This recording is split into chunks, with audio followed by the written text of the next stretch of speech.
여러분 안녕하십니까? 저는 하와이 대학의 이혜련 교수입니다. 오늘 여러분 만나 뵙고 Health Communication, 건강한 시민과 안전한 사회를 위한 소통의 학문이라는 주제를 가지고 강연하게 돼서 굉장히 기쁘게 생각합니다. 그럼 이제 강연 시작해 볼까요? 먼저 강연 오버뷰 말씀을 드리자면 제일 먼저 커뮤니케이션이 과연 무엇인가에 대한 얘기를 먼저 하고 그 이후에 그렇다면 커뮤니케이션 중에도 특히 헬스 커뮤니케이션이라는 건 무엇일까 하는 것에 대한 얘기를 하고 그 다음에 예시로서 지금 현재 우리가 모두 힘들어하고 있는 이 코비드 팬데믹 거기에 헬스 커뮤니케이션을 어떤 식으로 적용을 하는지 이것에 대해서 얘기를 좀 하고 결론 맺기로 하겠습니다. 먼저 커뮤니케이션이라는 것 무엇일까요? 사실 커뮤니케이션에 대해서 많은 사람들이 얘기를 들었었고 또 한국에도 이제는 소통이라는 말이 굉장히 많이 쓰이고 있는데 그렇다면 과연 커뮤니케이션이라는 것이 무엇인지 그것의 가장 중요한 컴포넌트들이 뭔지 이런 것에 대해서 한번 생각을 해보게 되는데요. 그래서 보면은 Transactional Model of Communication이라는 이름으로 사실 커뮤니케이션을 보는 퍼스펙티브가 있어요. 그래서 저 같은 경우에는 그런 트랜잭셔널 커뮤니케이션 모델을 주로 쓰고 있고요. 그 커뮤니케이션의 정의를 본다면 collaborative and ongoing message exchange between individuals or an individual and a group of individuals with the goal of understanding each other. 그래서 여기 보면은 빨간 글씨로 제가 강조를 해놨죠. collaborative. 협력을 한다는 얘기, 그 다음에 ongoing, 단 한 번으로 끝나는 것이 아니라 계속 앞으로 나아가는, 계속 진행되는 그런 메시지의 exchange예요. 개인 또는 개인과 그룹 또는 그룹과 그룹의 모든 개인들이 서로를 이해하려는 고울을 가지고 서로 협조하면서 계속해서 메시지를 익스체인지 하는 것, 그런 현상을 커뮤니케이션이라고 정의를 합니다. 사실 커뮤니케이션을 여러 가지 다른 면으로 정의를 할 수도 있겠지만 제가 공부하는 커뮤니케이션은 Human Communication, Interpersonal Communication이라는 입장에서 볼 때 이 Transactional Model of Communication이 가장 많이 정의로 쓰이고 있는 것 같습니다. 그래서 이것을 보면은 Transactional Model of Communication을 형상화해 놓은 거죠. 그래서 보면 일단 두 명의 커뮤니케이터가 있고 이 사람들이 한 사람은 자기의 메시지를 인코드를 해서 다른 사람에게 메시지를 보냅니다. 그래서 여기 보시면은 메시지를 보내고 그렇다면 반대편에 있는 사람은 또 이 메시지를 받아서 디코드를 합니다. 저 사람이 내게 보낸 메시지의 의미가 무엇일까? 이런 것을 생각을 하게 되는 거죠. 그런데 보시면은 사람과 사람 간의 커뮤니케이션 할 때 메시지가 가지만 주위에 또 노이즈들이 있어요. 그러니까 뭐 이 노이즈는 진짜 밖에서 실제 존재하는 노이즈일 수도 있고 내가 누군가와 얘기를 하고 있는데 밖이 막 시끄러워요. 아니면 음악 소리가 심하게 나올 수도 있고 그런 노이즈일 수도 있고 아니면 내가 얘기를 하는 상대인 다른 사람이 오늘 아침에 와이프하고 크게 싸움을 했어요. 그래서 머릿속이 굉장히 복잡해서 사실 이 얘기를 듣는데 잘 어텐션을 주지 못하고 그러는 경우에 그것도 또한 노이즈라고 얘기를 할 수 있겠죠. 그래서 커뮤니케이션이라는 것은 결국 한 사람이 아니라 두 사람 이상의 메시지 익스체인지고 또 그 메시지가 익스체인지 되는 과정에서 어떤 인코딩, 디코딩 프로세스가 있고 또 메시지가 전달되는 과정에 이런 컨텍스트가 있고 또 노이즈라는 것들이 들어올 수 있고 그다음에 이 메시지 자체도 여러 가지 다양한 채널을 위해서 전달이 될 수 있겠죠. 내가 전화로 하는 것일 수도 있고 아니면 폰에다가 텍스트 메시지를 하는 것일 수도 있고 1대1로 대화처럼 얘기를 할 수도 있고 아니면 1대 다로 강연을 하는 것일 수도 있고 그런 채널도 여러 가지 다른 형태를 가지고 있을 수 있습니다.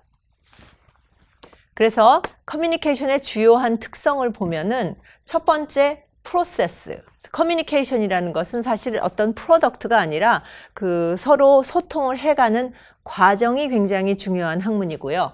그 다음에 또 커뮤니케이션은 다이내믹합니다. 이게 두 사람 또는 여러 사람이 얘기를 하는 거기 때문에 내가 어떤 목적을 가지고 시작했다고 해서 그게 그대로 전해지는 것이 아니고 또 두 사람의 인터랙션 사이에서 굉장히 역동적으로 변화할 수 있는 그런 특징을 가지고 있습니다.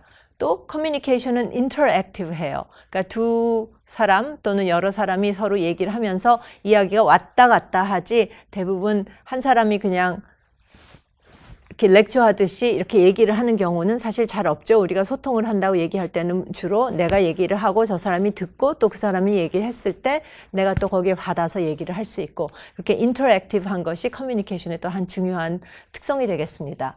그리고 커뮤니케이션은 인텐셔널하죠. 우리가 커뮤니케이션을 그냥 액시덴탈하게 사고로 커뮤니케이션을 한다는 얘기는 잘 하지 않습니다. 보통 커뮤니케이션을 한다고 얘기할 때 우리는 이 사람하고 내가 이런 커뮤니케이션을 하면서 어떤 목적을 가지고 어떠한 인텐션을 가지고 하는 것인가 이런 고의성이 있는 것이 또한 커뮤니케이션의 주 특성이고요. 다음에 커뮤니케이션 또한 컨텍스추얼합니다. 아까 그림에서 보셨듯이 똑같은 커뮤니케이션도 그 컨텍스트가 어떤 것이냐에 따라서 굉장히 많이 차이가 날 수 있겠어요. 그러니까 제가 똑같이 나는 지금 해피해 하고 이렇게 얘기를 했어도 그게 내가 좋아하는 사람하고 지금 같이 마시는 와인을 한잔 하면서 나는 해피해 하고 얘기했을 때 하고 또는 내가 학생들하고 얘기를 하면서 나는 해피해 하고 얘기했을 때 하고 그건 굉장히 다른 의미를 가질 수 있고 또 다르게 받아들여질 수 있는 굉장히 컨텍스트 디펜던트한 프로세스입니다. 그리고 커뮤니케이션 또한 굉장히 컬처럴합니다.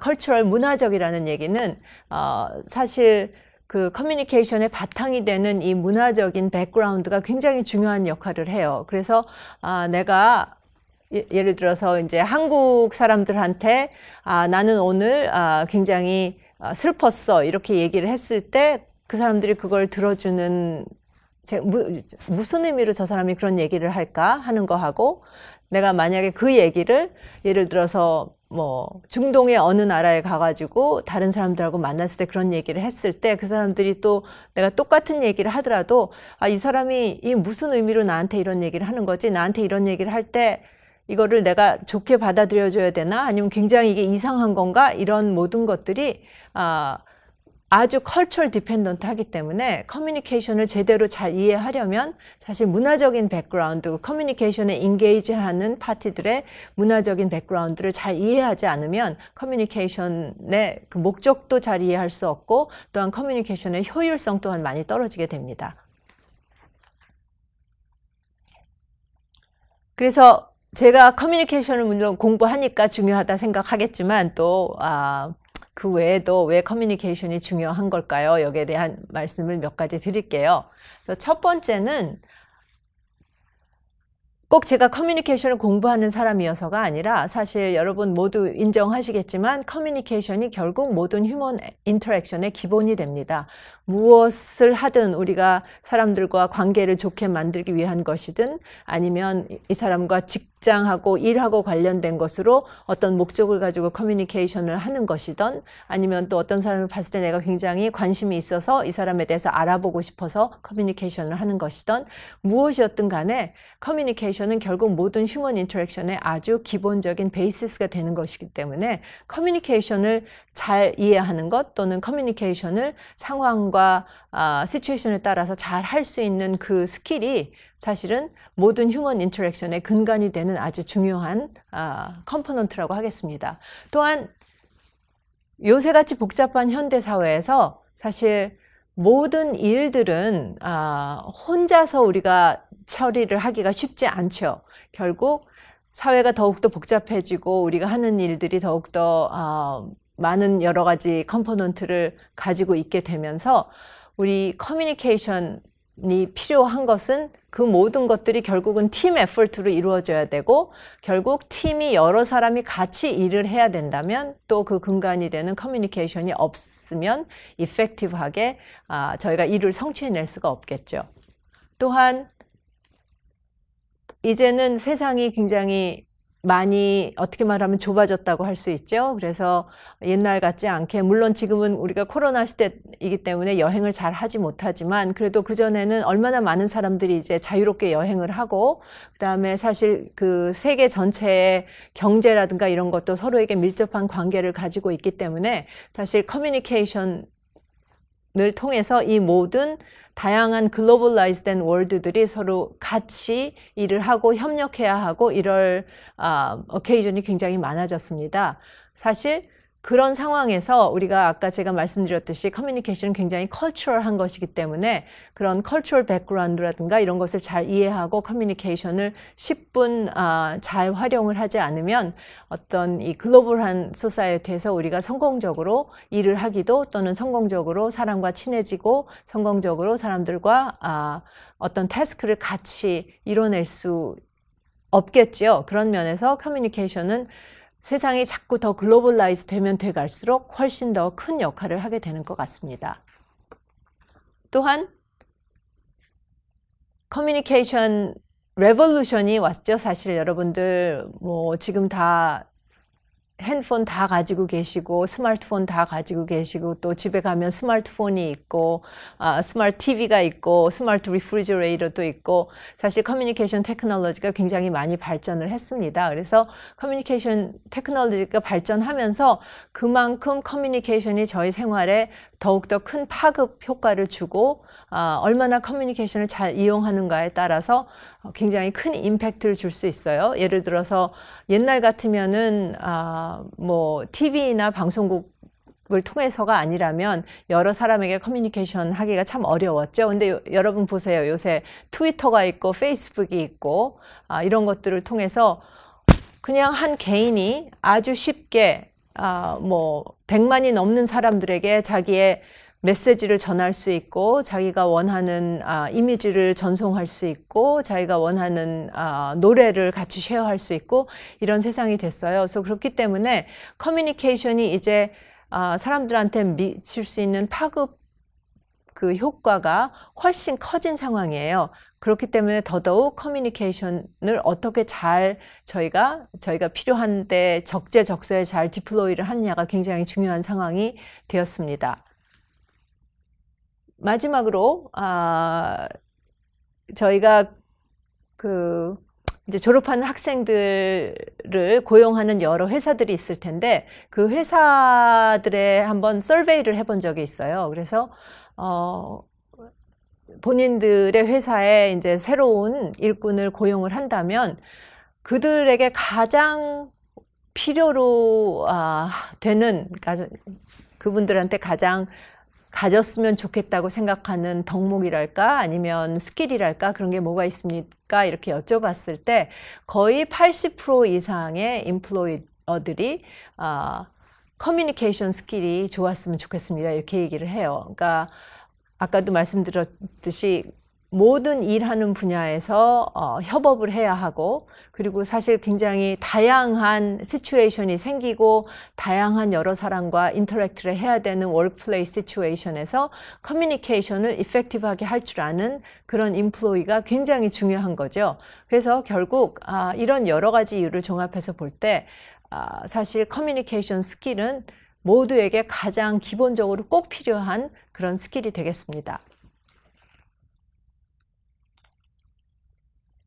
그래서 좀 전에 제가 말씀드린 것은 커뮤니케이션 뭐 전체적인 일반적인 말씀을 드렸고요.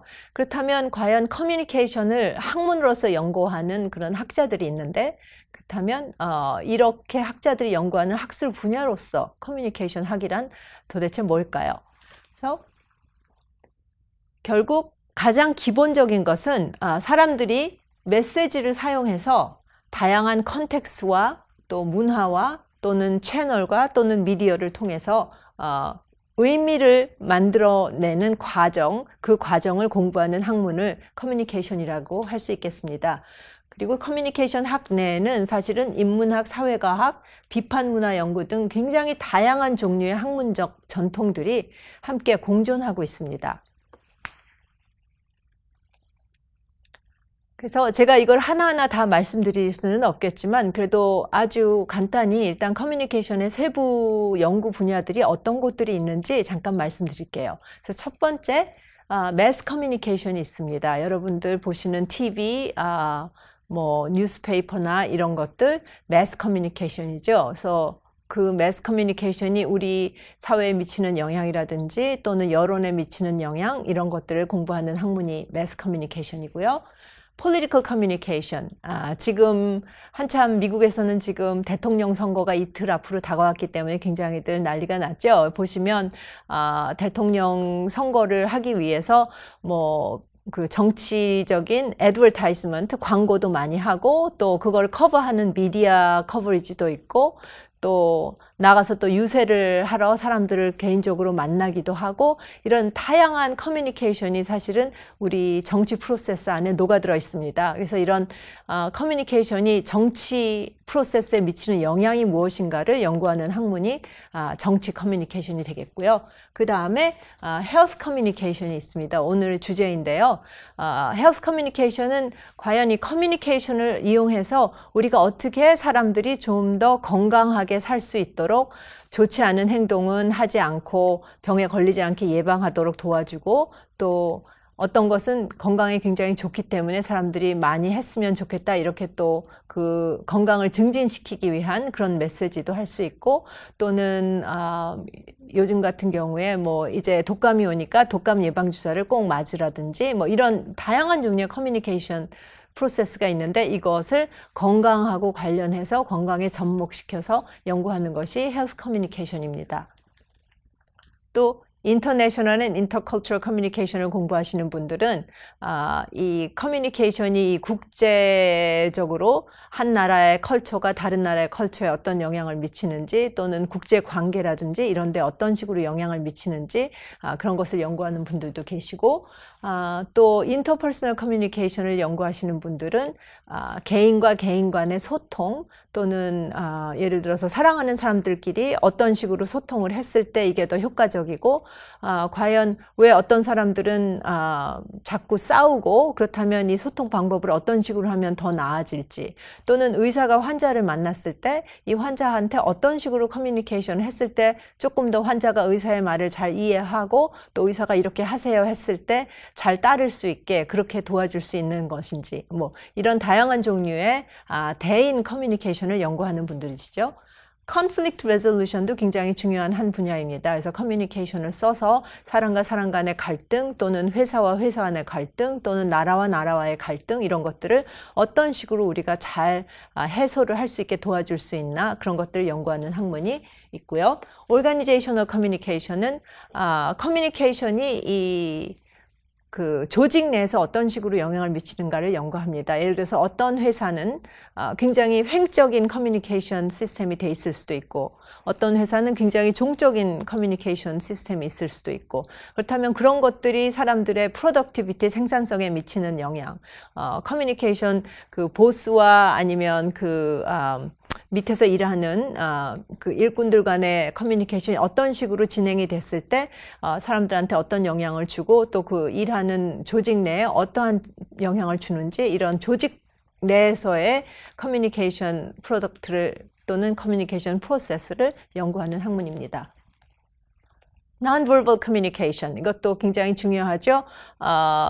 물론 우리가 커뮤니케이션 할 때 랭귀지나 언어를 많이 쓰긴 하지만 그럼에도 불구하고 우리는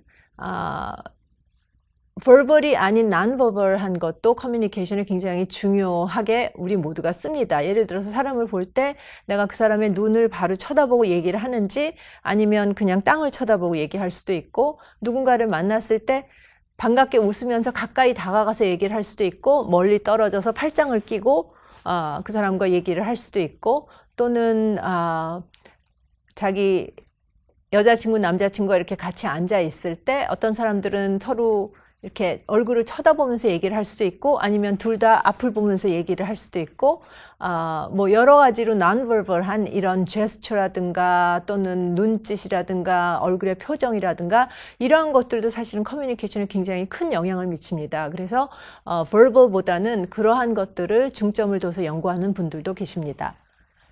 Small group communication. Small group communication은 작은 소규모 그룹들 간의 커뮤니케이션 프로세스를 연구하죠.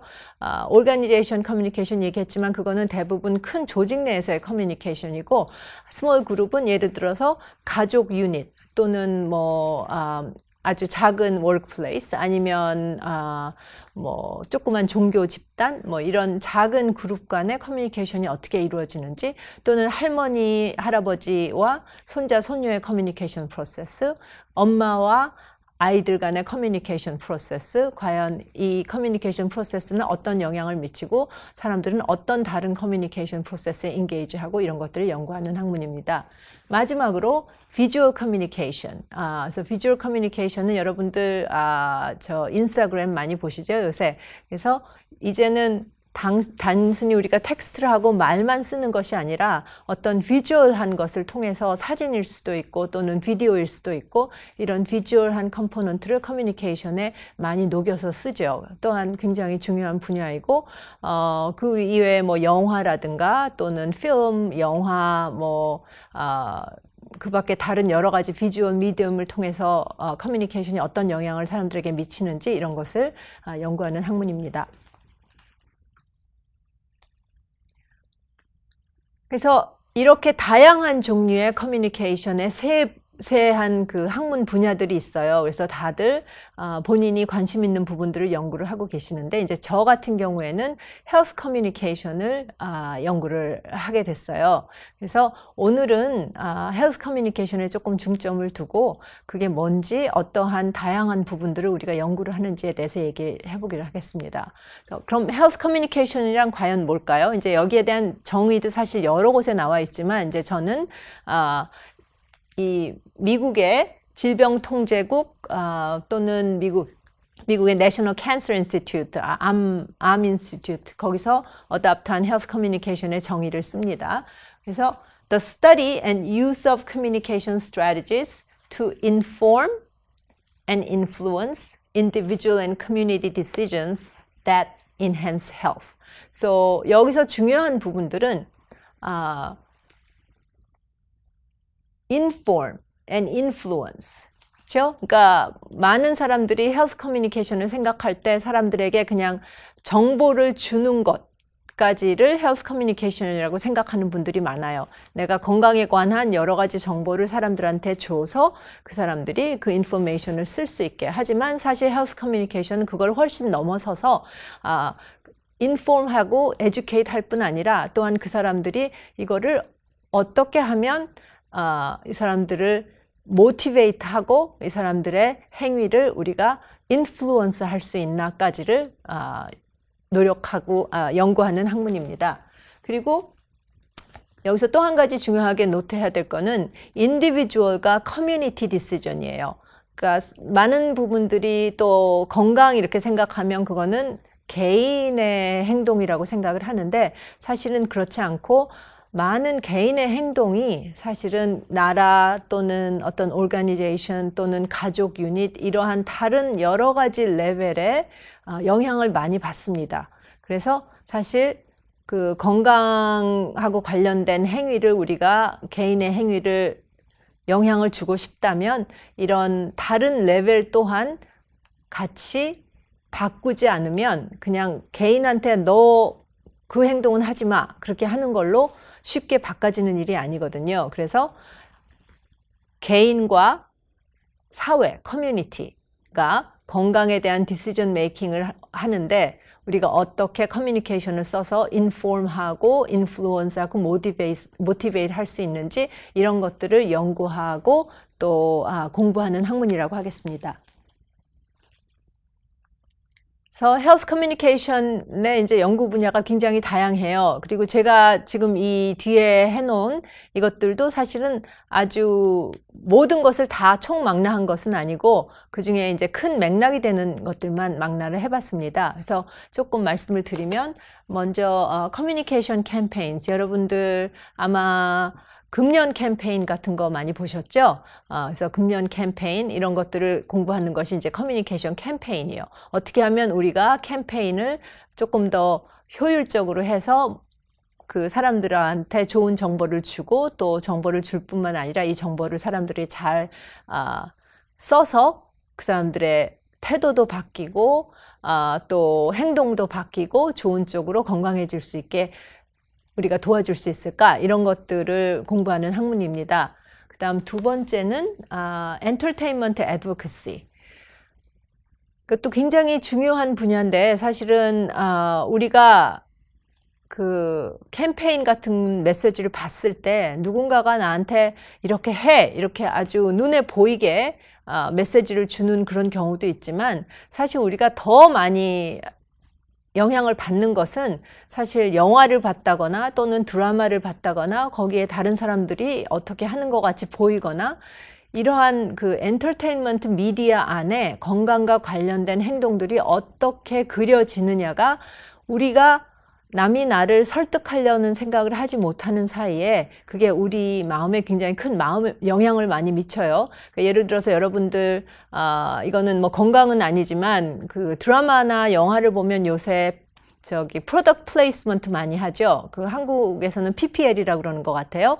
그러니까 회사들이 돈을 주고 그 드라마나 영화에 쓰이는 물건이나 프로덕트들을 그 안에 꽂아 넣는 거예요. 그러니까 예를 들어서 뭐 내가 슈퍼맨을 봤는데 슈퍼맨이 뭐 코카콜라를 마셨다든지 또 배트맨을 봤는데 배트맨이 차를 탁 타고 가는데 그게 보니까 BMW라든지 또는 내가 좋아하는 어떤 그 연기자가 드라마에 나왔는데 거기서 뭐 이렇게 하면서 보니까 뭐 무슨 약을 먹고 있다든지 또는 굉장히 예쁜 어떤 옷을 입었다든지 어떤 예쁜 가방을 들고 있다든지 이런 것들이 이제 사실은 다 돈을 받고 광고처럼 그 안에 들어가 있는 건데 우리가 영화를 보면서 드라마를 보면서 거기에 대해서 인지하지 않고 그러면서 동시에 그런 것들을 보고 거기에 영향을 많이 받아요.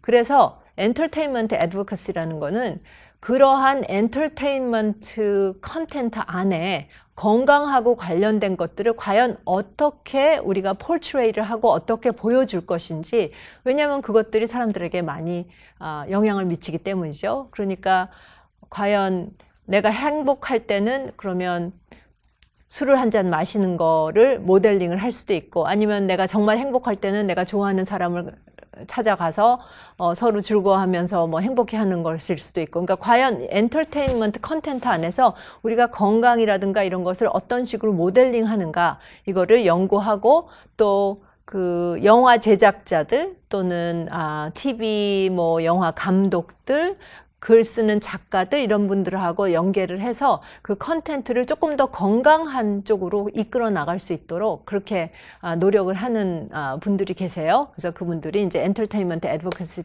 쪽에 종사를 하신다고 보통 얘기를 하고 그다음에 헬스 인포메틱스 여러분들 아시다시피 뭐 이제 건강에 대한 인포메이션이 굉장히 많습니다. 그래서 이게 여러 군데서 이제 사실 볼 수 있는데 이런 헬스에 관한 데이터라든가 인포메이션들을 어떻게 하면 적절한 사람들한테 효율적으로 줄 수 있을까? 또는 우리가 건강하고 관련된 뭐 데이터 같은 것도 어떻게 하면 우리가 적절하게 적절한 사람들을 통해서 그런 인포메이션을 더 잘 받을 수 있을까? 뭐 이런 인포메이션하고 관련된 것을 연구하는 분들이 또 굉장히 큰 분야로 있죠. 헬스케어 내비게이션. 그래서 여러분들 뭐 병원 많이 가시잖아요. 근데 사실 헬스케어가 굉장히 복잡하죠. 들어가서 뭐 내가 어디가 아팠을 때 과연 어느 병원을 가야 될지 어디부터 시작을 해야 될지 가면 어느 과를 가는지 이런 여러 가지 질문이 생기는데 여기 헬스케어 내비게이션을 공부하시는 분들은 어떻게 하면 우리가 사람들이 이 헬스케어와 처음 컨택트가 됐을 때 이분들을 잘 가이드를 해서 적절하게 헬스케어 시스템을 잘 내비게이트 해 나가실 수 있게 도와드릴 수 있을까? 이런 것들을 공부하는 분들이 또 계십니다.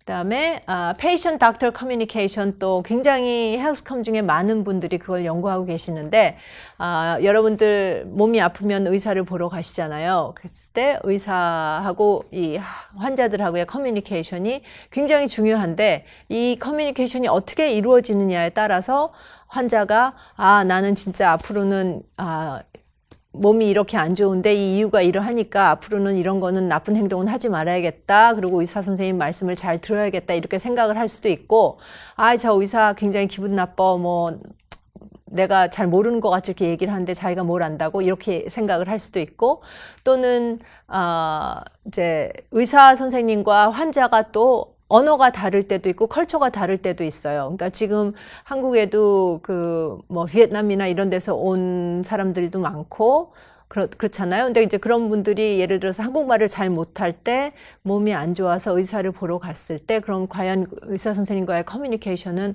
얼마나 잘 이루어질지, 그렇다면 의사 선생님들이 어떤 식으로 커뮤니케이션을 해줬을 때 환자들이 더 도움을 많이 받고 또 환자들이 그 말을 듣고 따라할 가능성을 높여주는지, 이런 여러 가지 다양한 의사와 또 그 헬스케어 프로바이더의 커뮤니케이션을 연구하는 학문이 있고, 헬스 리터러시는 사실 건강에 관한 인포메이션을 잘 이해하려면 어느 정도 기본적인 건강에 대한 지식이 있어야 돼요. 그러니까 예를 들어서 의사가 넌 아스피린을 먹는 게 몸에 안 좋을 것 같으니까 먹지 마, 이렇게 얘기를 했다면 이 사람이 아스피린이 뭔지 알아야 될 거 아니에요. 또는 의사가 뭐 고지방 콜레스테롤이 너무 높으시니까 앞으로는 이렇게 안 하셨으면 좋겠어요, 이렇게 얘기를 했을 때 콜레스테롤이 뭔지도 알아야 될 거고, 그러한 아주 기본적인 그 의학에 대한 기초 상식이 있지 않으면 사실 의사와 대화를 하더라도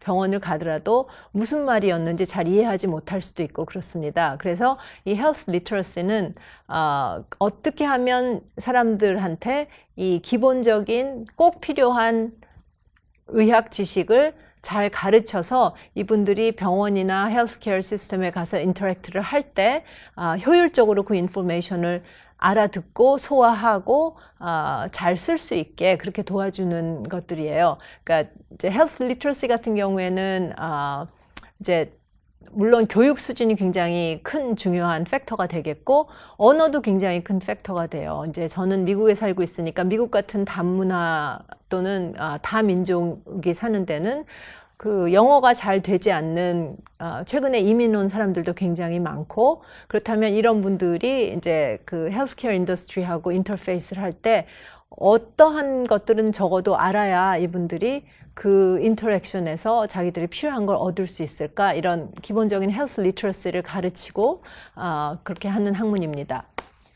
마지막으로 New Technologies, 이제 그 커뮤니케이션 테크놀로지를 비롯하여 이제 여러 가지 새로운 테크놀로지들이 나오는데, 이런 것들을 어떻게 10분 잘 활용해서 건강하게 사람들이 살 수 있도록 더 잘 도와줄 수 있을까, 그런 걸 연구하는 학문이에요. 그래서 예를 들면 요새 같은 경우에는 그 소아 당뇨 같은 경우에 어린애들 당뇨를 매니지하기가 사실 쉽지 않죠.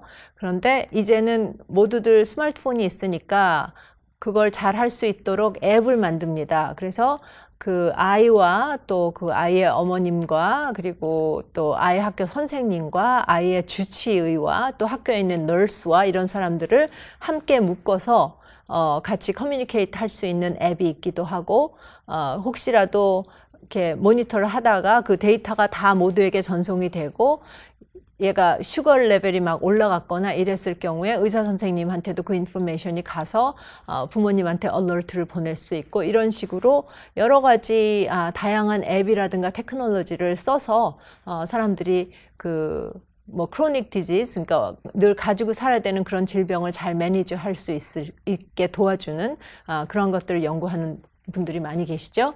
그 다음에 퀄리티 오브 라이프에 관한 연구들을 또 많이 합니다. 그래서 퀄리티 오브 라이프라는 것은 이제 의료 그 테크놀로지가 많이 발전을 했기 때문에 과거처럼 뭐 암이 걸리면은 그냥 다 죽는 게 아니죠. 암이 걸리면 그걸 잘 치료를 해서 뭐 수술도 하고 키모테라피도 하고, 그래서 그 이후에 또 암을 극복하고 오래 사실 수 있어요. 하지만 그 치료를 받는 과정에서 여러 가지로 몸이 옛날 처음에 아프기 전 같이 그렇게 완전하게 돌아가지는 않겠죠. 그래서 예를 들어서 내가 콜론 캔슬이 있었다면 그거 수술을 하고 키모테라피를 하다가 그걸로 인해서 내가 소변을 제대로 볼 수 없을 수도 있고 뭐 이런 상황이 생길 수도 있는데 그 모든 것들을 봤을 때 물론 이제 병원에서는 병은 고쳤지만 이분들은 그 병을 고친 데서 오는 후유증을 가지고 앞으로도 많은 날들을 사셔야 되는 분들인데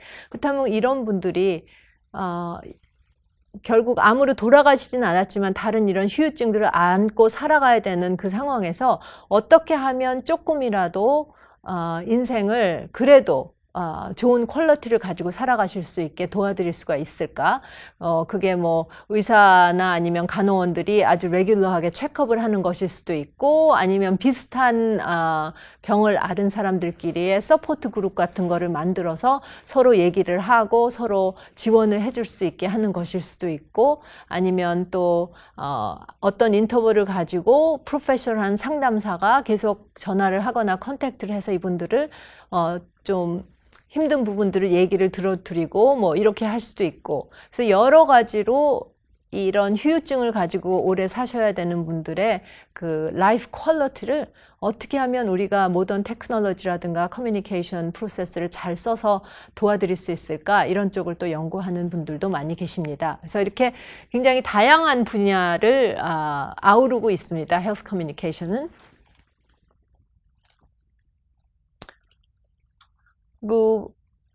또한 헬스 커뮤니케이션은 굉장히 여러 가지 채널을 사용을 해요. 그래서 이제 가장 많이 보는 거는 페이스 투 페이스 인터랙션, 의사와 환자가 만나서 서로 얼굴을 보고 인터랙트를 하고 상담사와 또 상담받는 분이 얼굴을 보고 인터랙션을 하는 그런 채널이 있고 브로드캐스트 미디어가 있어요. 여러분들 많이 보시지만 미디어나 이런 데서 좋은 건강에 관한 프로그램을 해서 여러 사람이 볼 수 있도록 그렇게 만들 수도 있고 또 프린트 미디어일 수도 있죠. 그게 브로셔일 수도 있고 뭐 팜플렛 같은 것일 수도 있고 아니면 뭐 리포트 같은 것일 수도 있고 또는 신문 같은데 또 게재되는 어떤 칼럼이나 그런 것일 수도 있죠. 프린트 미디어고요. 빌보드도 있습니다. 그러니까 여러분들 이렇게 지나다 보시면 이렇게 그 빌딩에 큰 빌보드 같은 게 있죠. 그러면서 거기에서 건강하고 관련된 캠페인 메시지가 나올 수도 있고 또는 무슨 마스크는 꼭 쓰세요 이렇게 구호가 나올 수도 있고요. 그래서 그런 빌보드도 쓸 수 있고 뭐 인터넷 여러분들 다 잘 아실 거예요. 소셜 미디어도 굉장히 많이 쓰여집니다. 그래서 소셜 미디어를 통해서 건강하고 관련된 인포메이션을 저희가 많이 빨리 디세미네이트 할 수 있고 또 그 외에 다른 여러 가지 뉴 커뮤니케이션 테크놀로지를 쓸 수 있겠죠. 그래서 뭐 스마트폰이라든가 앱이라든가 뭐 이런 것들을 통해서 건강하고 관련된 커뮤니케이션을 여러 가지를 할 수가 있겠습니다. 그리고 또 제가 아까 잠깐 말씀드렸습니다만 헬스 커뮤니케이션에도 다양한 레벨이 있어요. 그러니까 헬스 커뮤니케이션이라는 것을 볼 때 어떤 하나의 건강하고 관련된 토픽을 저희가 정말 영향을 크게 미치려면 이 다양한 레벨에서 결국 프로그램을 같이 해야만 효과적으로 할 수 있어요. 그래서 예를 들어서 인터내셔널 레벨이 있을 수 있고 그러니까 국제적인 레벨. 예를 들어서 제가 말씀드렸던 그 국제적인 레벨이라 하면 뭐 이게 UN일 수도 있고 월드 헬스 오르가니제이션일 수도 있고 또는 뭐 기후에 관한 어떤 기구일 수도 있고 그런데 이게 한 나라가 아니라 전 세계 여러 나라들이 함께 뭉쳐서 건강에 관한 프로그램을 같이 할 수도 있겠죠. 그게 인터내셔널 레벨입니다. societal community level. 뭐 이거는 society일 수도 있고 community일 수도 있고 아니면 한 나라일 수도 있고 또 그 레벨에서 건강에 관한 일을 많이 할 수 있겠죠.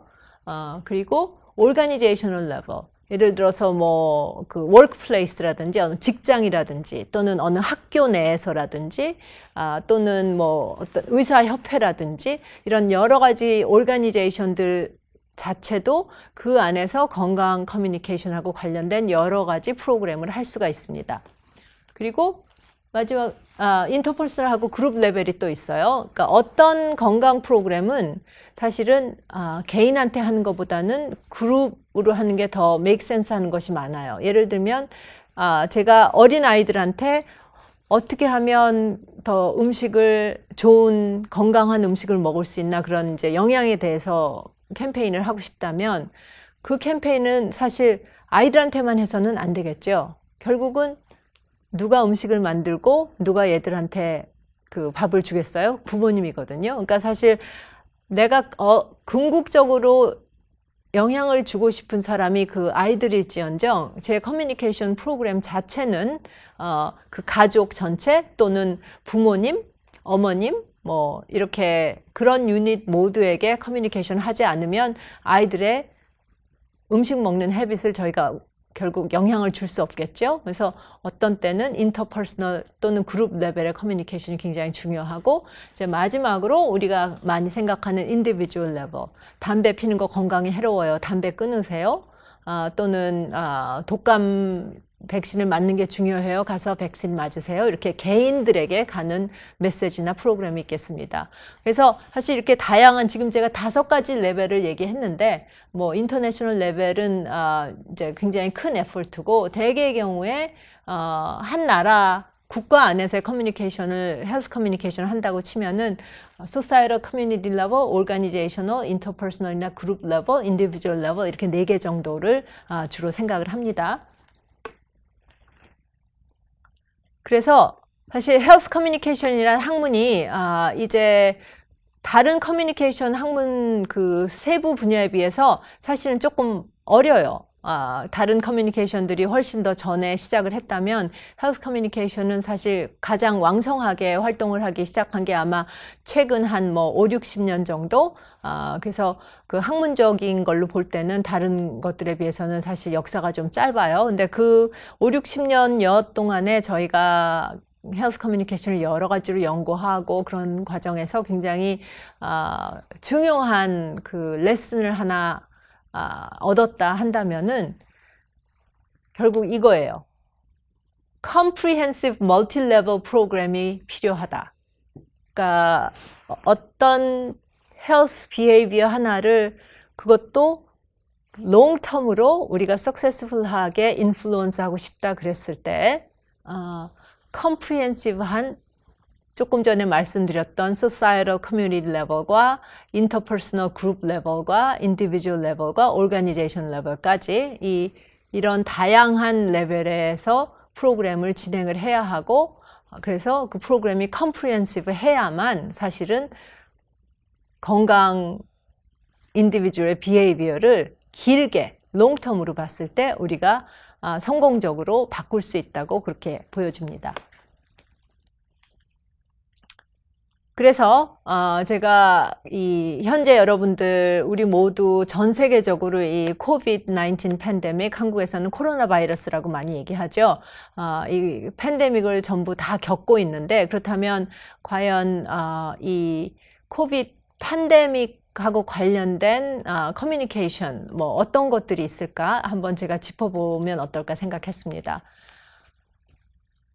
지금 물론 이제 이 바이러스를 우리가 어떻게 컨트롤해야 될 것인가에 대한 그 사이언티픽한 애스펙트가 있죠. 그러니까 이 바이러스를 지금 어떻게 이게 걸린 사람들을 치료할 수 있는 치료 방법이 나와야 하고, 그다음에 이 항체를 형성할 수 있는 백신을 만들어야 해요. 그런 과학적인 쪽은 물론 진행이 되고 있지만 거기에 비해서 또 그 밖에 여러 가지 다른 것들이 있어요. 그러니까 사람들의 행동, 어떻게 그 마스크를 쓰는 행동이라든지 사람들 많이 모이는 장소에 가지 않는다든지 그랬을 땐 또 어떻게 행동을 해야 된다든지 소셜 디스턴싱은 어떻게 해야 된다든지 뭐 어떤 곳들은 가면 좋지 않고 어떤 곳들은 조금 더 위험하다든지 이러한 여러 가지 개인의 그 행동들, 그래서 바이러스가 퍼지는 것을 저희가 방지할 수 있게 하는 그런 행동들이 있고요.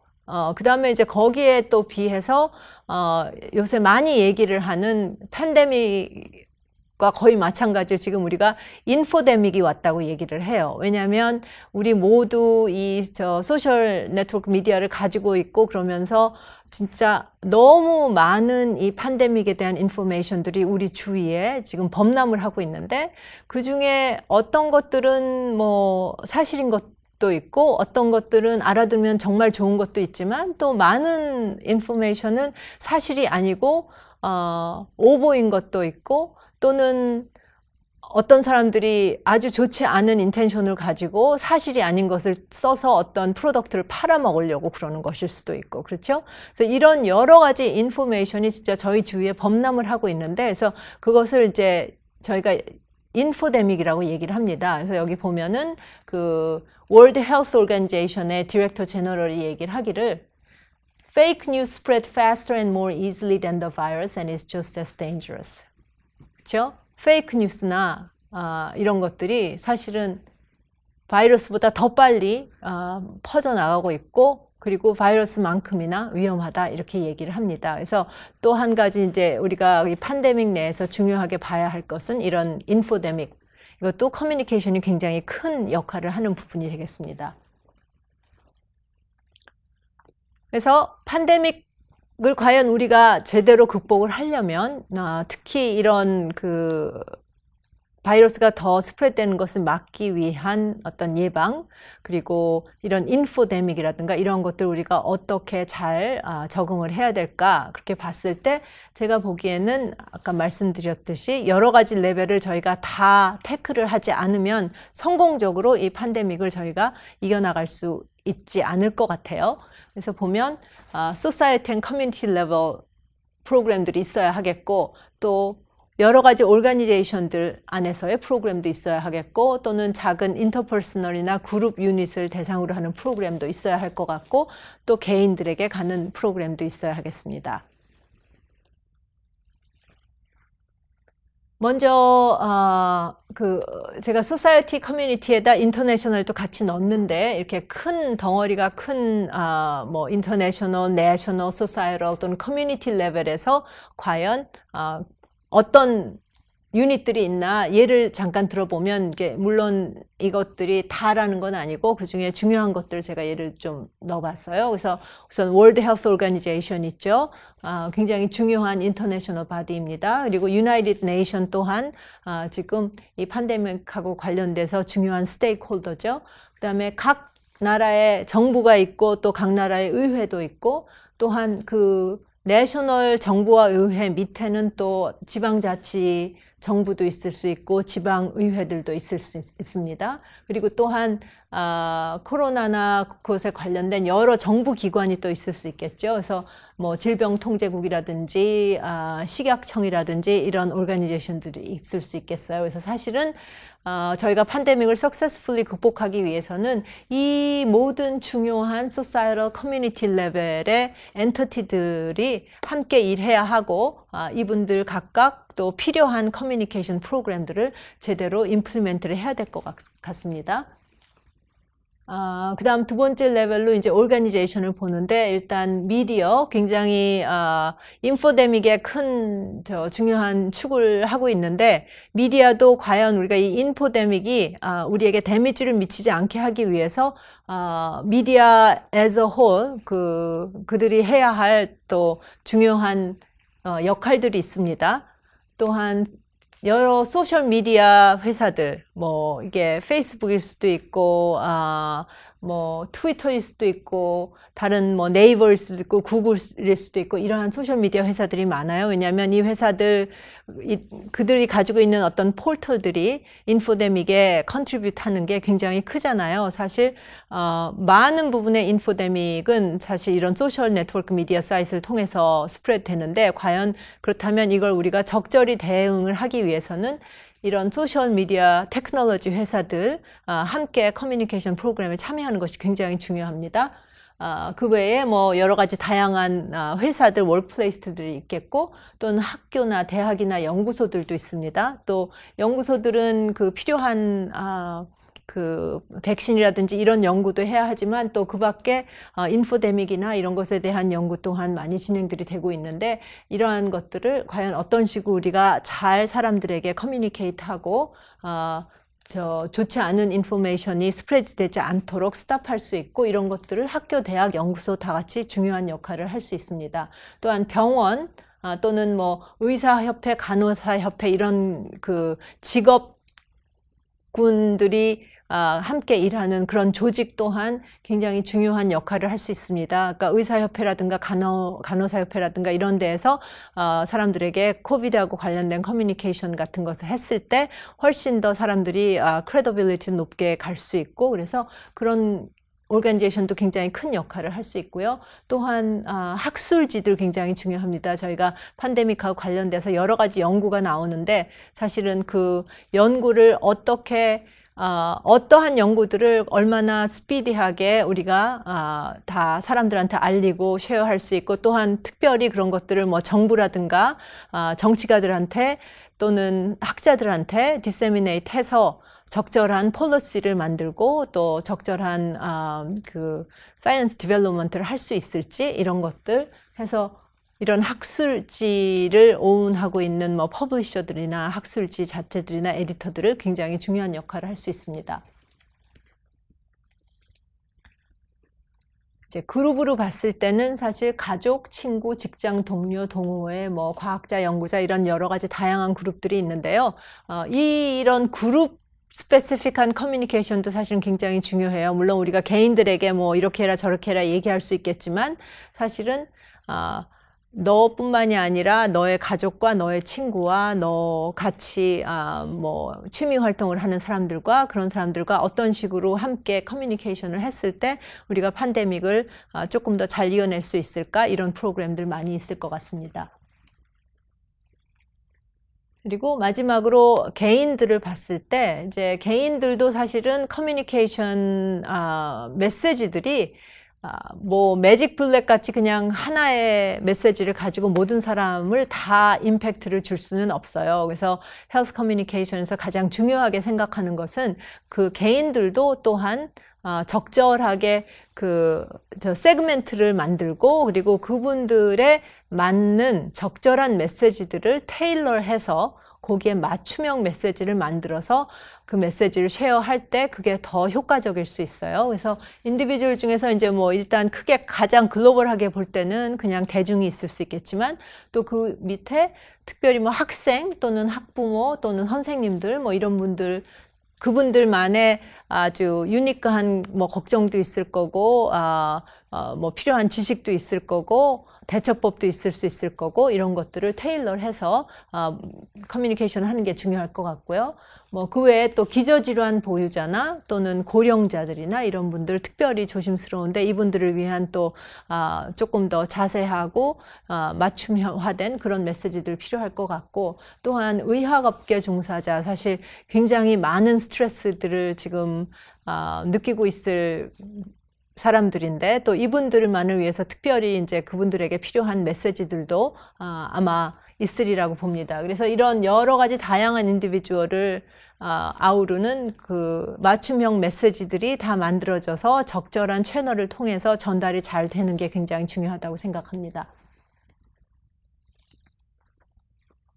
그래서 그럼 현재까지 어떤 정도의 뭐 리스폰스들이 있었나 이걸 제가 하나하나 지금까지 말씀드린 모든 레벨의 모든 그룹을 다 얘기하기는 어려울 것 같고 그냥 몇 가지 예시를 들어볼게요. 그래서 인터내셔널 리스폰스 보면은 먼저 UN에서 현재 그 COVID-19 그 리스폰스라는 그 인터넷 포털을 만들었어요. 그래서 워낙 인포데믹 사에서 그 사실이 아닌 인포메이션들이 많이 범람을 하고 여러분들도 많이 들으셨지만 뭐 이 약을 먹으면 좋고 뭐 이걸 먹으면은 코비드가 예방이 되고 뭐 얼마나 많은 사람들이 죽었고 뭐 이런 굉장히 여러 가지 인포메이션이 막 난무를 하는데 과연 그중에 어떤 것이 사실이고 어떤 것이 사실이 아닌지 사실 잘 알 수가 없어요. 어떤 건 너무 허무맹랑해서 이거는 당연히 아니겠지 이랬는데 사실은 그게 맞는 때도 있었고 사실은 너무 사실 같은데 또 조사해보면 그게 페이크 뉴스였고 이런 경우도 있어요. 그래서 UN에서는 지금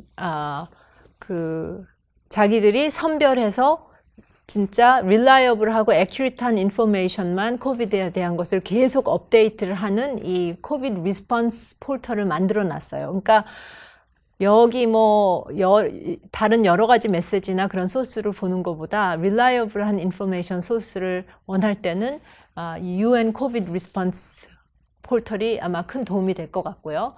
그리고 월드 헬스 오르가니제이션도 미스버스터스라는 그런 포털을 만들었어요. 그래서 여기는 이제 물론 릴라이블한 인포메이션을 주는 것도 중요하지만 한간에 많이 떠돌고 있는 미스라고나 할까 사실이 아닌 인포메이션 이런 것들을 이제 추려서 그게 왜 사실이 아니고 이런 것들을 사람들한테 잘 알려주는 미스버스터스 웹사이트를 만들어서 false information이나 false data를 이제 좀 바로잡아주는 그런 것을 이제 주로 하고 있고요. 그다음에 또 월드 헬스 오르가니제이션에서 에피윈이라고 해요.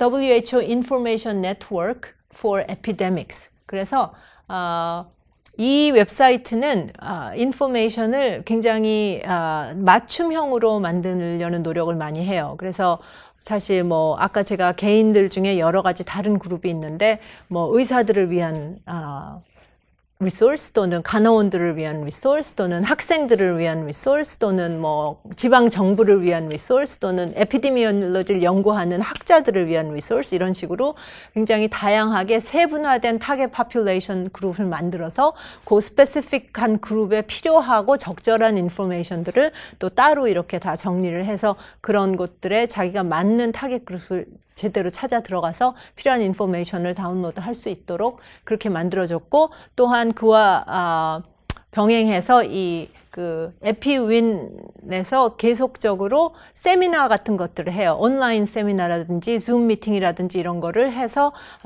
다시 여기엔 스페시픽한 타겟 파퓰레이션에 맞는 이런 세미나들도 여러 개 진행을 하고 그래서 와서 사람들이 중요한 인포메이션을 배우고 또 필요하면 퀘스천에 대한 답을 얻어갈 수도 있는 그런 일들을 하고 있습니다. 정부의 리스폰스를 보면은 물론 모든 정부들이 미국 정부도 그렇고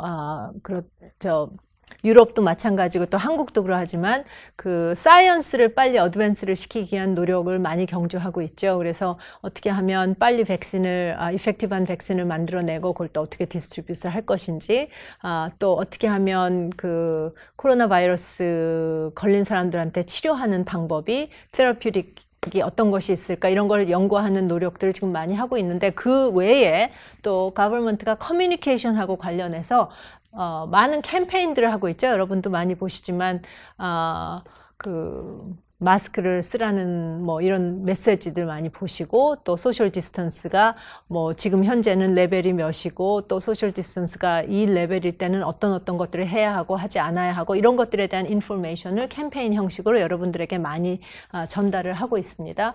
또 가버먼트들이 계속 매일 또는 주중에 한 번씩 이렇게 프레스 브리핑을 해서 빨리빨리 변하는 상황에서 나오는 데이터나 인포메이션들을 사람들에게 잘 빨리 효과적으로 할 수 있고 또 미디어도 또 정부 인포메이션을 받아야 그걸 커버를 할 수 있기 때문에 그런 프레스 브리핑이나 이런 걸 정기적으로 해서 커뮤니케이션 플로우를 계속적으로 빨리 하도록 노력을 하고 있습니다. 그 다음에 또한 많은 정부 기관들이 소셜미디어를 써서 그러니까 예를 들어서 트위터라든지 그래서 사람들한테 중요한 인포메이션을 더 빨리 이렇게 전달할 수 있도록 하고 있죠. 그리고 특히 이제 한국 같은 경우에는 워닝 시스템이 돼 있잖아요. 그래서 어디 누가 코비드 확진자가 나왔으면 그 인포메이션이 그 주위에 사는 사람들한테 다 SMS 메시지를 통해서 가는 그런 시스템이 돼 있죠. 그러니까 사실 가버먼트에서 그런 중요한 커뮤니케이션 프로그램들을 지금 현재 많이 하고 있습니다. 그리고 아까 말씀드렸듯이 소셜 네트워크나 그런 테크놀로지 회사들도 자기들도 자기네 롤을 해야 되기 때문에 이제 여러 가지 일을 하고 있는데 지금 구글 같은 경우에는 그 자기네 플랫폼을 통해서 그 코비드에 대한 인포메이션을 액큐리트하고 릴라이어블한 것을 주려는 노력을 많이 하고 있고, 그 다음에 이 그 코비드하고 관련된 SOS 얼러트를 만들어서 이거를 한 언어가 아니라 여러 가지 랭귀지로 해서 인터내셔널리 필요한 메시지를 빨리 스피디하게 전달할 수 있도록 그렇게 노력을 하고 있고, 또 구글 서치 엔진의 알고리즘을 잘 해서 그 사람들이 예를 들어서 뭐 코비드에 관련된 어떤 질문을 서치 엔진의 그 검색창에 쳤을 때 가능하면 월드 헬스 오르가니제이션이나 뭐 월드 헬스 오르가니제이션에서 하고 있는 웹사이트나 소셜 네트워크 미디어들이 더 먼저 뜰 수 있도록, 그래서 물론 여러 가지 이제 인포메이션이 있을 텐데 가능하면 그렇게 릴라이어블한 인포메이션이 서치에서 제일 먼저 위에 나올 수 있도록 그렇게 배려를 하고 있고요. 그 밖에 아마존도 그 사실 마켓플레이스에서 여러 사람들이 이제 개인적으로 물건도 팔고 하는데, 그럼에도 불구하고 그 만약에 이들이 봤을 때 이게 사실이 아닌 거짓으로 물건을 팔려고 한다거나 뭐 그랬을 때 이제 아마존에서도 이제는 액션을 취해서 그런 것들은 얼른 내리기도 하고 못하게 리스트릭트를 하기도 하고 그렇습니다. 또한 뭐 페이스북, 유튜브, 마이크로소프트, 트위터 뭐 전부 다 그 페이크 인포메이션이나 인포데믹에 아주 네거티브한 영향을 미치는 그런 컨텐츠들은 더 리뷰를 하고 또 저기 리무브를 하고 그리고 뭐 사실 데이터에서 나오지 않는 그런 거짓 데이터나 뭐 그런 인포메이션들이 나왔을 경우에 얼른 지워서 문제가 되지 않도록 그렇게 노력을 하고 있습니다. 그 밖에 다른 뭐 과학 또는 메디컬 오르가니제이션들도 여러 가지 일을 하고 있는데, 그 많은 저널들이 거기 이제 자기들 퍼블리시되는 여러 가지 데이터 중에서 코비드하고 관련된 뭐 저널 아티클이나 이런 것들을 지금 다 이렇게 모아서 사람들이 쉽게 볼 수 있게 해놨고, 그 다음에 이제 그거를 프리 액세스를 줘요. 많은 부분이 이제 저널들은 뭐 돈을 내거나 그 서비스를 서브스크라이브 하지 않으면 저널들을 볼 수 없는데, 코비드에 관한 한 대부분의 모든 퍼블리케이션 되는 저널이나 아티클들을 사람들이 다 그냥 볼 수 있도록 그렇게 되어 있고, 또 우리가 더욱더 많은 그 스터디나 이런 것들이 빨리빨리 나와야 되기 때문에 보통 저널 리뷰 프로세스를 거치려면 뭐 6개월도 걸리고 1년도 걸리고 그렇습니다. 근데 그렇게 기다리기에는 너무 문제가 있기 때문에 코비드하고 관련된, 코로나 바이러스하고 관련된 그런 스터디들은 조금 더 빨리 패스트 트랙해서 리뷰 프로세스를 더 당겨서 퍼블리케이션이 하는데 필요한 시간을 줄이는 쪽으로 저널들도 많이 노력을 하고 있고요. 그 다음에 또 하나 이제 큰 문제가 됐던 것들이 논문 사전 공개 사이트가 있어요. 근데 이 논문 사전 공개라는 것은 사람들한테 인포메이션을 빨리 주기 위해서 아직 제대로 피어 리뷰가 끝나지 않은 그냥 서브밋된 논문들을 그냥 이렇게 사람들이 볼 수 있게끔 게재를 하는 그런 사이트들이 몇 개 있는데, 근데 이제 문제는 이런 스터디들은 아직 제대로 그 리뷰 프로세스를 컴플리트 하지 않은 거기 때문에 사실 이 사람들이 그 쓴 글이나 뭐 그런 주장들이 진짜 밸리드한지 아직 그 검증을 거치지 않은 거라고 보면 돼요. 그렇기 때문에 사실 이런 그 한국말로 하면 그 사전 공개 논문들은 사실 조금 조심해야 될 부분들이 많아요. 왜냐하면 리뷰를 하지 않은 상태에서 그거를 우리가 얼마나 트러스트 할지 조금 문제점이 있고, 그렇기 때문에 그런 데서 나온 아직 검증되지 않은 인포메이션을 가지고 우리가 뭐 정책을 위반을 하거나 또는 뭐 프로그램을 만들거나 그렇다면 문제가 될 수 있기 때문에 이제 그것을 막기 위해서 물론 이제 게재는 계속 하지만 그 옐로우 배너를 입혀서 이거는 지금 리뷰가 끝나지 않은 사전 논문임을 클리어하게 명확하게 얘기를 하고 또 사람들에게 워닝을 주고 이런 식의 표시를 잘 하려는 노력도 또 하고 있습니다. 그리고 뭐 의료 종사자들을 위한 커뮤니케이션 프로그램 여러 종류가 있겠습니다만 뭐 여러 서포트 그룹이나 포럼, 그래서 그 본인들이 스트레스 쌓이는 상황 같은 것도 서로 같이 얘기하고 서포트 해줄 수 있고 서로 경험을 쉐어하면서 또 이렇게 하는 것이 좋겠구나 그런 러닝 익스피리언스가 될 수도 있고요. 그 다음에 온라인 또는 워크플레이스를 통한 트레이닝을 통해서 그 굉장히 스트레스풀한 이 상황을 팬데믹 상황을 어떻게 잘 이겨나갈 수 있을지 그런 것들에 대한 트레이닝을 많이 지금 하고 있고요. 그 다음에 앵자이티나 스트레스 같은 것을 리듀스 할 수 있게 하는 여러 가지 서포트 머티리얼들도 자꾸 나오고 있고 그 다음에 또 이분들이 이제 코비드가 많은 그런 월크플레이스에서 일을 하다 보니까 어떠한 프로세스로 자기들을 프로텍트를 해야 될지 또 코비드 프리벤션을 하기 위해서 그 자기들 병원에서 있는 어떤 프로시저가 어떤 것인지 혹시 자기가 익스포저 됐다고 했을 때 코비드 테스팅은 어떻게 되는 건지 또 만약에 테스트 포지티브 했을 때 어떠한 프로시저를 어떻게 해야 되는 건지 뭐 이런 것들에 대한 커뮤니케이션을 굉장히 클리어하게 그렇게 하려는 노력들도 많이 진행이 되고 있고요. 그 다음에 또 이분들이 이제 그 코비드 상황 때문에 뭐 돌아가시는 분들도 있을 수 있고 그분들의 패밀리도 있고 사실은 코비드로 들어왔는데 가족들이 와서 면회를 할 수도 없는 그런 상황들이 많고 그랬을 때 거기서 이제 오는 여러 가지 컨플릭트들도 있을 수 있고 그래서 그런 컨플릭트나 그런 커뮤니케이션을 어떻게 매니지 할 수 있느냐에 대한 그런 트레이닝 프로그램 같은 것도 많이 진행이 되고 있는 것 같습니다. 그 다음에 마지막으로 이제 대중을 위한 주요 커뮤니케이션 메시지를 보면 뭐 여러분들 다들 아시겠지만 keep informed 정확하고 믿을 수 있는 소스를 찾아가서 인포메이션을 습득해서 내가 기본적으로 코비드의 가장 중요한 그 에스펙트에 대해서는 널리지가 있어야 되겠죠.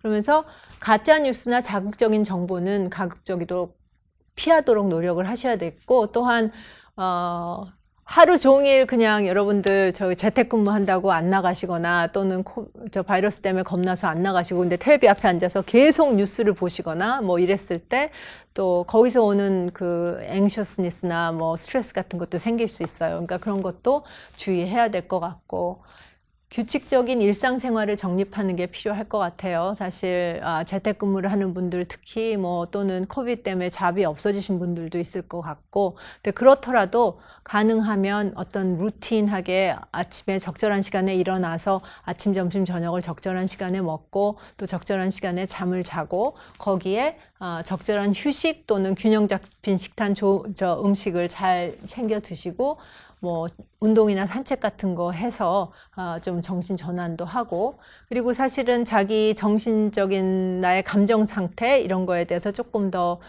의식적으로 신경을 써야 될 필요가 있어요. 여러분들 가끔 보면 뭐 코비드 레드 뭐 이래서 사람들이 코로나 때문에 굉장히 스트레스가 돼서 막 그 자기 감정을 컨트롤하지 못하고 좀 폭력적이 되기도 하고 뭐 그런 것도 있고 화도 많이 내기도 하고 그러는데 가장 중요한 것은 내가 지금 나의 정신 상태가 어떤가에 대해서 내가 잘 알려고 하는 노력이 필요한 것 같아요. 그래서 내가 봤을 때 내가 조금 지금 좀 스트레스가 많은 것 같아 이런 생각이 들면 이제 어떻게 하면 그 스트레스 레벨을 컨트롤할 수 있나 이런 것들을 뭐 필요하면 도움을 받을 수도 있고 또는 내가 혼자 스스로 알아서 조금 더 산책과 운동을 할 수도 있고 그렇습니다. 그래서 감정 상태 잘 살피고 또 음악이나 명상 같은 그런 긴장을 풀어주는 루틴 같은 것도 가지고 있으면 좋을 것 같아요.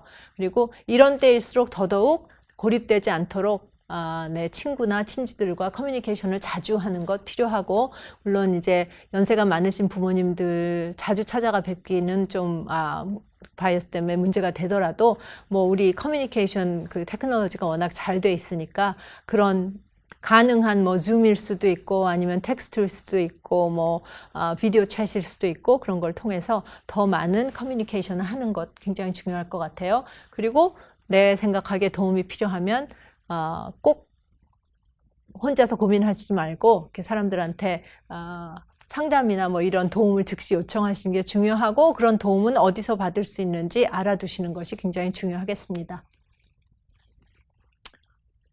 그래서 굉장히 장시간 얘기를 했는데 결국 결론은 이 헬스 커뮤니케이션이라는 것은 개인, 그룹, 조직, 사회 등 여러 가지 레벨을 분석하는 그런 아주 유니크한 학문입니다. 그래서 개인 행동과 더불어서 또는 우리 사회 정책이라든지 이런 것에도 영향을 줄 수 있는 굉장히 중요한 학문이고, 그리고 뭐 지금 현재 제가 말씀드렸듯이 코로나 상황에서 여러분들 많은 얘기를 드렸는데 헬스 커뮤니케이션의 중요성은 진짜 말로 할 수 없습니다. 그래서 이러한 것들이 앞으로도 계속 증가될 것이고, 그리고 어떤 그 커뮤니티 전체를 우리가 임팩트하고 그다음에 건강하게 우리가 모두 더 살아갈 수 있도록 하기 위해서는 이런 모든 레벨을 아우르는 그런 컴프리헨시브한 멀티 레벨 커뮤니케이션 프로그램들이 굉장히 중요하다는 거 다시 한번 강조해서 말씀드리고요. 그리고 어떠한 커뮤니케이션을 하더라도 하나의 커뮤니케이션 메시지를 가지고 모든 사람한테 다 효율적일 수는 없어요. 그래서 내가 메시지를 주고자 하는 그 타겟 파퓰레이션, 타겟 어디언스들을 적절히 분석을 하고 또 그 각자의 타겟 어디언스에 적절한 커뮤니케이션 채널과 또는 적절한 메시지와 적절한 컨텐츠를 만들어서 조금 더 맞춤형으로 커뮤니케이션 하는 것이 굉장히 중요한 것을 말씀드리겠습니다. 그리고 사실 말씀드렸듯이 한국 그 헬스 커뮤니케이션이 그리 오래된 학문은 아닌데요. 지금 한국에도 한국 헬스 커뮤니케이션 학회가 만들어져서 굉장히 액티브하게 아직은 그렇게 나이 먹은 학회는 아니고 시작한 지 그리 오래되진 않았습니다만 굉장히 액티브하게 활동을 하고 계십니다. 혹시 건강 커뮤니케이션 한국에서의 컨텍스트에서 궁금하시면은 지금 현재 서울대학교 보건대학교 교수로 계신 유명순 교수님께서 회장으로 계시고요. 그다음에 healthcom.or.kr 가시면은 한국 헬스 커뮤니케이션 학회에 대한 인포메이션 보실 수 있겠습니다. 자, 장시간 건강 커뮤니케이션에 대해서 제가 말씀드렸어요. 재밌게 보셨으면 좋겠습니다. 감사합니다.